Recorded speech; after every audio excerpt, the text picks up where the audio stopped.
আমি খবর পেয়েই দ্রুত এখানে ছুটে আসি, কারণ মাননীয় প্রধানমন্ত্রীও এই অ্যাক্সিডেন্টের খবরে অনেক উদ্বিগ্ন। আমি এসেছি এবং ইতিমধ্যে আমি ডিসি মহোদয়ের সঙ্গে আমার কথা হয়েছে। উনি জানিয়েছেন যে অলরেডি এই অ্যাক্সিডেন্টের ব্যাপারে একটি তদন্ত কমিটি হয়েছে এবং এই ব্যাপারে যে খরচ এইসব ব্যাপারেও তারা জেলা প্রশাসন থেকে দেখবে। এবং আমি মাননীয় ডিরেক্টর মহোদয় আছেন, ওনাকে সাথে নিয়ে আমি এই পেশেন্টদের দেখলাম যে এখানে ম্যাসিভ ইনজুরি হয়েছে। আপনারা জানেন অনেকের হেড ইনজুরি আছে, অনেকের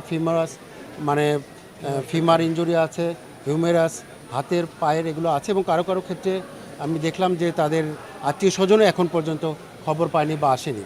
কিন্তু আমরা উনিও ডিরেকশন দিয়েছেন, আমাদের চিকিৎসকবৃন্দ অলরেডি যাদেরকে প্রাথমিক চিকিৎসা দেওয়া সম্ভব তাদেরকে দিয়েছে। তবে যে যাদেরকে ভর্তি লাগবে এখন চিকিৎসার পরে হয়তো তাদের পরবর্তীতে আবার অপারেশন লাগবে, এগুলো সব সঠিকভাবেই সম্পন্ন হবে। ওষুধপত্র যা লাগে এগুলো হসপিটাল কর্তৃপক্ষই দেখবে এবং তারা কথা দিয়েছেন এবং জানিয়েছেন যে কোনো ধরনের তাদের রক্তের প্রয়োজন হলেও সেটারও যোগান এখান থেকে দেবে।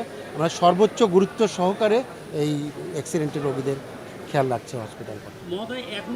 অলরেডি আইসিইউতে যে ছিলেন তার একজনের অবস্থা খুবই আশঙ্কাজনক ছিল এবং একজন অলরেডি মারা গিয়েছেন। এবং এখানে আমি যেটা ক্যাজুয়ালিটিও দেখলাম যে অলরেডি একজনের হেড ইনজুরি এতটা সিভিয়ার লেভেল যে তার কনসাস লেভেল, জ্ঞানের যে মাত্রাটা ওটা খুব কম আছে।